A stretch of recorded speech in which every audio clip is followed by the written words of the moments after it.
Magandang umaga po sa inyong lahat. Ako po si Dr. Jeff Ho. Kadalasan po ang problema po sa mga magulang ng mga pasyente natin dahil po ang mga pasyente nila ay mga payat, no? Mga anak po nila. Okay, ay yung paano magpapataba po sa kanilang mga anak. So, kadalasan, tinatanong po nila tayo na ano pong ipapainom na vitamina? Sinabi ko na po noon na hindi po talaga ang vitamina ang magpapataba po sa inyong mga anak. Although may mga vitamina na meron na tinatawag natin na appetite stimulant, okay, katulad ng buclizine, okay, buclizine, or Paizotifen or Heraclin, no? Okay, ito po yung mga component ng mga vitamina, mga tablet man o mga syrup na nagpapataba kuno. Pero, well, I would say 90% sa mga pasyente na uminom nito, itong mga appetite stimulants, hindi pa rin tumaba. Kasi po, ang magpapataba po sa pasyente ay hindi po nakasalalay sa isang kutsaritang vitamina o isang capsule na appetite stimulant. No? Okay? Hindi po. Hindi po ito mga harina or mga flour na inumin mo lang isang kutsarita o isang capsule na vitamina or appetite stimulant. Lolobo ka kaagad, no? Hindi po ito mga harina. Okay? Nagpapagana kuno, although totoo man rin. Pero, hindi po tayo pwede mag-asa sa vitamina lamang, no? Or mga appetite stimulant. Binanggit ko na po noon na para tumaba isang tao, alalahanin po natin yung first 3 vitamins. Okay? First 3. First, second, and third. Yung mga vitamina, yung mga multivitamins na ininom ng mga anak po ninyo, ay pang-apat lamang. Ano pa lang yung first 3 para tumaba yung pasyente? Siyempre, number 1, dagdag ng tulog. Kasi po, habang natutulog po isang tao or isang anak natin, ay isang bata, lahat ng kinain nila ay hindi nasusunog. Hindi nila ginamit kasi natutulog eh. Hindi masyado gumagalaw sa kama. Paano masusunog yung kinain nila? So, lahat ng kinain nila ay madideposit po sa katawan nila. Kaya tataba sila. Pangalawang vitamins, bawasan ang pagkikilos. No? Bawasan ang sa Bisaya, pagkiat. No? Bawasan ang paglalaro. Takbo ng takbo, basketball ng basketball, bike ng bike.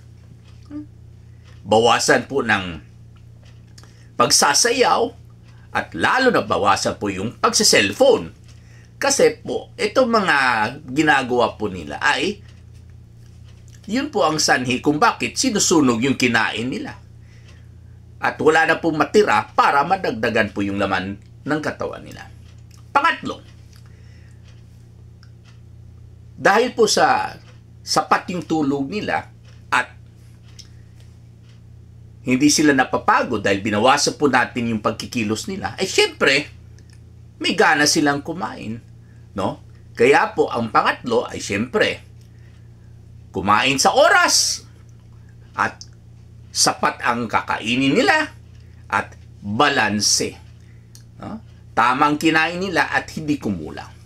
So, yun na po ang unang 3 vitamins. Ang pang-apat, yung pinapainom po natin sila ng multivitamins na syrup o kaya po yung tablet or capsule.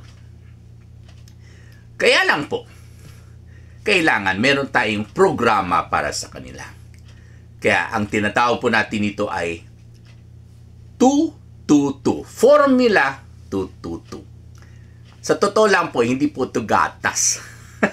Hindi po ito milk formula, no? Sinulat ko lang po na milk formula. Tinext ko lang po na milk formula kuno, pero sa totoo lang, pwede natin tawagin ito my formula para sa mga kabataan natin na hindi tumataba. So, ano ibig sabihin ng 2-2-2? Ito po'y dalawang kondisyones na kailangan gawin nila para makapaglaro sila sa loob ng 2 araw lamang. Out of 7 days, Monday to Sunday, Lunes hanggang Linggo. 2 araw lang po ang pwede sila maglaro. Hindi naman masama maglaro ng cellphone, bike, basketball, takbo ng takbo, basta huwag sumobra. Kaya po, ang pangatlong kondisyon ay sa loob ng 2 oras lamang. No? So, 2 kondisyones na dapat gawin nila sa loob ng 2 araw, Sabado at Linggo. Lunes hanggang Biyernes, walang laro ng cellphone, takbo ng takbo, bike, basketball, wala. Pero, 2 oras lamang. Bawat Sabado, bawat Linggo. So, ano po yung 2 kondisyones? Pagdating ng Sabado at Linggo, ng umaga, pagising ng umaga, pagkatapos ng almusal, yung unang kondisyon ay dapat mag-aral sila para magiging matalino sila. Aral sila buong umaga, alas 9 hanggang alas 12. Ayan. Yun ang unang kondisyon. Pagkatapos ng kumain ng tanghali, kailangan matulog po sila ng mga 3 oras. So, yun po ang 2 kondisyones. Okay? So, pag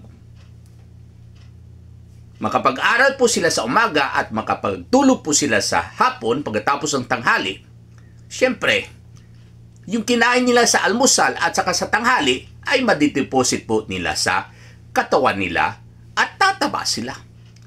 Diyan lang po sila pwede maglaro ng 2 araw sa loob ng isang linggo or out of 7 days, 2 araw lamang, Sabado at Linggo, at 2 oras lamang.